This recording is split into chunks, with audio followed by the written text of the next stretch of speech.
हे बानू, अगं कसला विचार करते आहेस?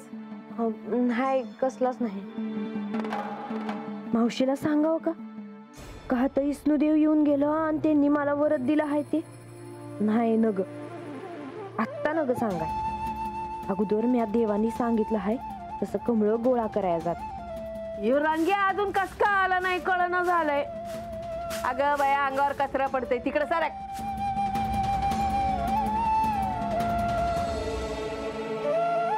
हे बानू, अगं कुठं निघाली?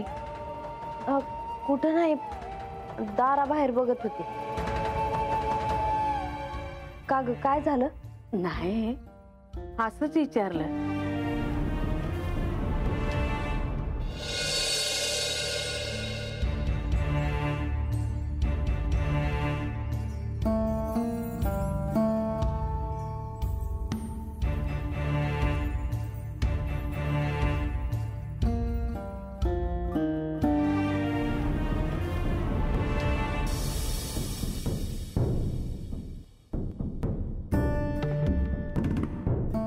देवा, आबा आले तर तुमचं दर्शन घ्या साया.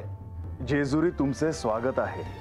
काल रातच्यालाच हाता आलो तेव्हा माणूसने भेटलो, आता तुमचं दर्शन घ्यायचं म्हणून हाता आलो. मग मी वस्तीवर जाणार आहे माघार. आबा, लगेच निघालात? थांबणार नाहीत? जेजुरीचा पाहुणचार घेणार नाही? नाही देवा, तेव्हा तुमचं दर्शन झालं, डोळ्याचं पारडं फिटलं बघा. पण आता मला परत वस्तीवर गेलंच पाहिजे. आबा, सहजच येणं केलं. देवा, तुम्हाला तर समज ठाव आहे, पर वस्तीवर माणसाने लई त्रास काम करावा लागतो देवा.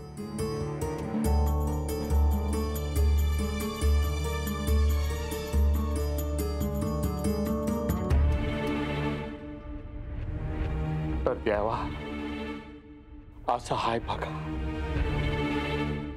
तुमचा आशीर्वाद पाहिजे देवा. बाबा, माझ्या या मनुष्य अवतारातील फार मोठा काळ मी चंदनपुरीतील वस्तीवर घालवला आहे. तिथले सर्वजण मला अतिशय प्रिय आहेत. ती जागा मला अतिशय प्रिय आहे. बाबा, चिंता नसावी, सर्व काही मंगलमयच होईल.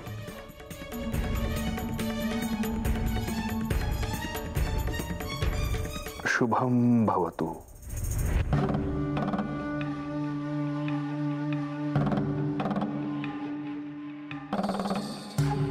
सर्व मंगल व्हावं म्हणून बानू प्रयत्न करेल आणि तिच्या साधनेवर श्री महालक्ष्मी देवी प्रसन्न होऊन श्री महालक्ष्मी देवींचा कृपाशीर्वाद सर्व भक्तांना मिळेल.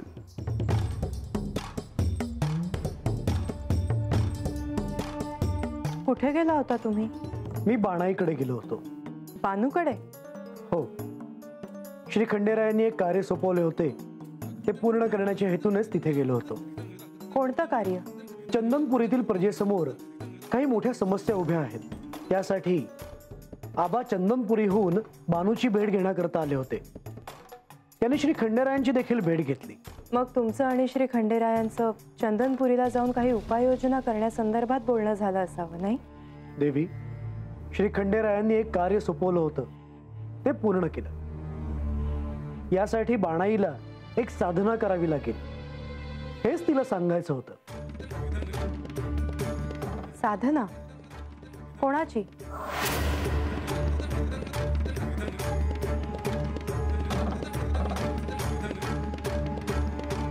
आता लक्ष्मी देवींना मी हे कसं सांगावं?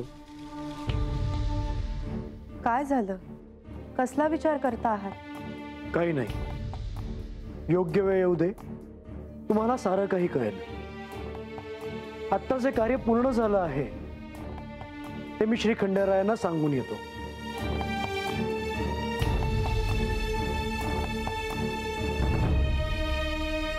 ते गणोबान राघोबा कुठं गेल्यात कुणास ठाव. सकाळपासून बघतो या तर दिसत नाही. अरे गणोबा राघोबा, अरे हाकडे या अगोदर. काय झालं जी? अरे काय झालं काय? अरे तुम्ही हायसा कुठं सकाळ धरणं? अहो, आम्ही हातच आहोत की. गडाच्या आतल्या अंगाला सेवकासनी जी कामं दिली होती ती झाली का नाही ते बघायला गेलो होतो. अरे मग मला दिसला कसा नाहीसा? आता काय काय कामं केली ती समजी सांगू होय? हा? अरे काय बोलतोयस तू? अरे त्यातनी काही ठाव नाही होय? अरे समजी कामं तेच देतात की. नाही गणोबा राहू दे, सांगू दे, सांगूच दे आता याला. बघू तुझं ध्यान कुठं आहे. मग ऐकाच. ऐकव. आज स्वयंपाक घरामध्ये आजची सगळी शिदा काढून दिली.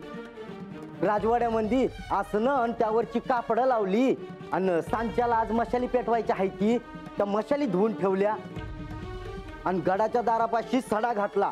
तवा तत्न गडाच्या पायथ्याशी परदानजी चाललं होतं. वर्धनजी गडाच्या पायथ्याकडे चाललं होतं? हा, बानाईकडे चालला असतील ती. ज्यांचा पाहुणा आला होता ना व त्यासनी भेटायला गेला असतील. होय तसं बी असत. मागच्या वेळेला म्या परदानजी संघ वस्तीवर गेलो होतो तेव्हा ही समधी पाहुणी तसं होती. तर आता परदानजी वाड्यावर जातात पर ती पाहुणी त्यांनी हात भेटले असते की. अरे देवापाशी मागणी मागायला वस्तीवरनं लोक आला होतं बघ. रंगा घेऊन आला होता बघ त्यासनी. हा. गणोबा, स्वयंपाकघरात शिधा पोचवली ना? होय जी.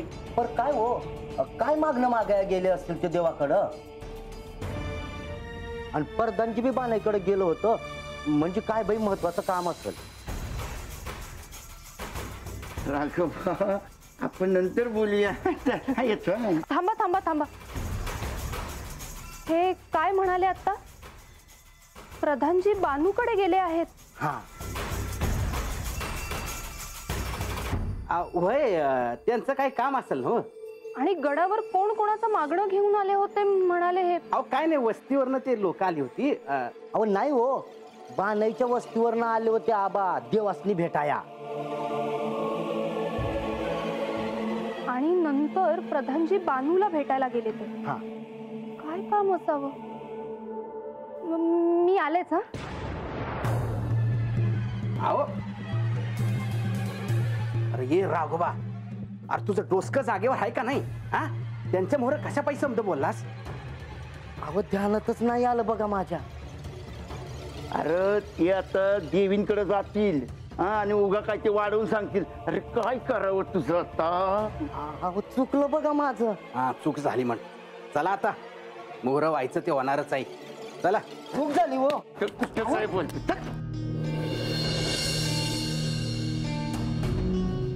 आता हे काय नवीन?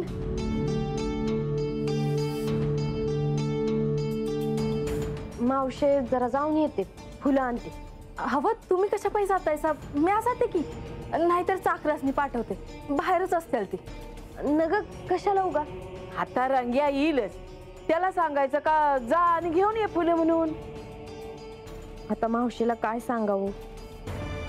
घ्या, या आलं ध्यान. अहो किती वेळ आता समजे जण वाट बघते. आबासनी शिपतूर सोडलं आणि लागलीच हकडं चालू. देवांचं दर्शन झालं का? वय झालं. काय म्हणलं देव?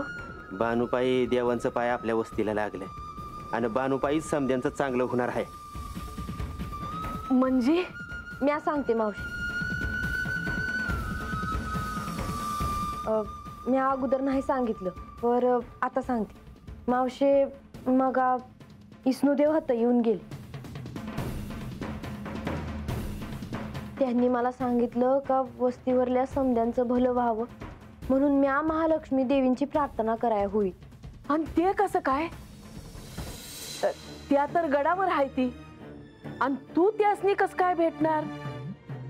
विष्णुदेव म्हणले का त्यासनी कमळं लय आवडतात. मग कमळाची फुलं खुडून त्यांचं नाव घेत नदीमध्ये सोडून द्यायची, म्हणजे माझी प्रार्थना त्यांच्या पतूर पोचल. मग त्या मला आशीर्वाद देते. देवाची कृपाच झाली म्हणून तू फुलं आणाय निघाली होती होय? वय वस्तीवरले समधे आनंदात असावे एवढंच मागणं आहे बघ माझं. देवाची कृपा आहे, कुणाला काय बी कमी पडणार नाही बघ. येते म्या.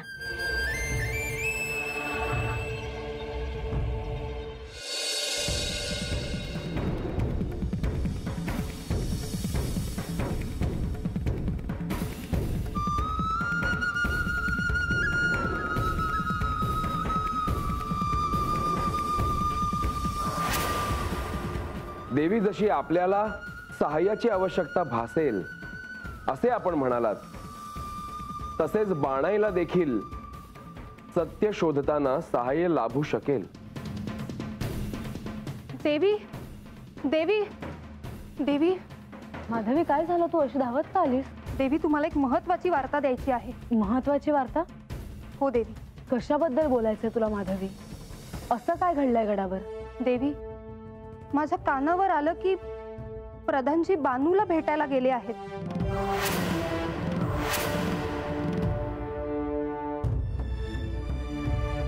कधी घडलं हे? आज सकाळी देवी. आणि मला हे देखील कळलं की बानूच्या वस्तीवरून कुणीतरी आलं होतं देवांची भेट घ्यायला. अर्थात मला हे कळलं आणि मी लगेच आले तुम्हाला सांगायला. आणि देवी, ती माणसं गडावरून गेल्यानंतरच प्रधानजी बानूला भेटायला गेले. बंधू बानूकडे का गेले असतील? त्यांना काय काम असेल? आणि बानूच्या वस्तीवरून यांच्या दर्शनासाठी कोण आलं आहे? कदाचित तुम्ही जी घोषणा केली त्यामुळे बानूला सहाय्य व्हावं असं मागणं मागायला आले असावे. आता तुम्हाला जर सत्य कळलं तर ती काय करणार याची चिंता असावी त्यांना. म्हणूनच कदाचित बानूला देखील संकेत मिळण्याच्या दृष्टीनं सहाय्य व्हावं या हेतून ते निपक्षपणे मार्ग काढते. शक्य आहे. मी केवळ शक्यता दर्शवली. देवी, ह्या आधी देखील बानूला निरनिराळ्या साधनांबद्दल ज्ञात झालं होतं. हो, यांना मिळवण्यासाठी विवाहाआधी तिने वेगवेगळे व्रतवैकल्य केले होते हे मला ठाऊक आहे. ह्या वेळी देखील असंच काहीसं असावं. तिला सत्य कळावं यासाठी जर तिला कोणी सहाय्य करत असेल तर मी ते होऊ देणार नाही. आणि हो, जर हे असत्य असेल तर तुझी माझ्याशी गाठ आहे हे ध्यानात ठेव.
करा माय.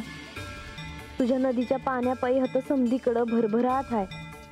समध्यासनी प्यायला पाणी आहे. हत शेतात धान्य पिकतया. हातल्या समध्यांचं जगणं तुझ्यामुळं आहे. माझा नमस्कार घे माय.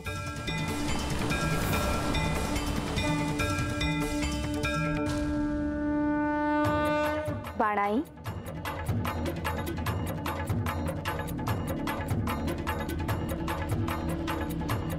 बाणाई, कोण हायसा तुम्ही? मी करहा, करहा नदी. तुम्ही? हो. आणि तुम्ही मला प्रणाम करू नये बाणाई. अहो असं कसं म्हणतायसा? तुम्ही श्री खंडेरायांच्या पत्नी आहात. तुम्ही मला प्रणाम करू नये. उलट पक्षी माझाच प्रणाम स्वीकार करावा. अहो देवांची कृपा आहे. मी आपली रानात राहणारी, देवांची भक्ती केली. माझं देवांसंग लगीन झालं, तर हे समद देवांच्या आशीर्वादापायीच आहे बघा. श्री खंडेराय जेजुरी सोडून चंदनपुरीला जाताना इथूनच गेले होते. तेव्हा सगळ्यांनी त्यांना जसा थांबवण्याचा प्रयत्न केला तसा मी देखील केला. पण त्यांच्या अशा वागण्यामागचं प्रयोजन नक्कीच निराळं असेल हे मला नंतर कळालं. बाणाई, तुम्ही इथे येण्यामागचं प्रयोजन मला कळू शकेल का? होय, सांगते. मी आज चंदनपुरीची. तर माझं रान आहे, वस्ती आहे. माझं देवांसंग लगीन झालं, मी हाता आले. तर मग ठाव पडलं का ततल्या माणसासनी लय त्रास व्हायला लागला आहे. तत प्यायला पाणी नाही, शेतात धान्य उगवत नाही, गुरासनी चराया चारा बी नाही. हे समद ठाव पडलं, मी देवांचा धावा केला. तेव्हा प्रधानजींनी मला सांगितलं का ह्यासाठी महालक्ष्मी देवींची पूजा कर. त्यासनी कमळं आवडतात. तेव्हा 1000 कमळं घेऊन त्यांचं नाव घेत नदीमध्ये सोडून दे. आणि म्हणून मी आज हाता आले आहे बघा. कमळ हे श्री महालक्ष्मी देवींना अत्यंत प्रिय आहे. त्यांच्यापर्यंत तुमची प्रार्थना नक्की पोहोचेल. बाणाई, तुमच्या या कार्यात मी सर्वतोपरी सहाय्य करेन. तुम्ही या नदीपात्रात अर्पण केलेली कमळपुष्प त्यांच्या चरणापर्यंत नक्की पोहोचतील. तुमची साधना सफळ पूर्ण होवो. येते मी.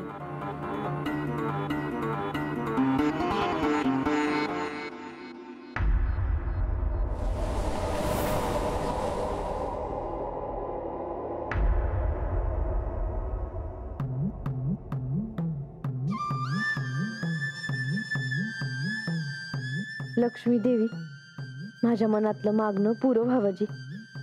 माझी ही प्रार्थना तुमच्या पतूर पोचू द्याजी.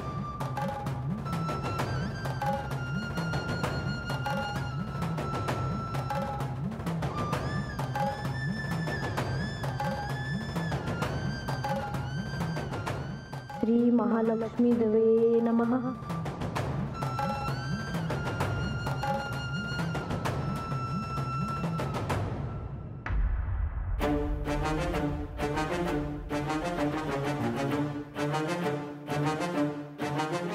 श्री महालक्ष्मी दिव्ये नमः.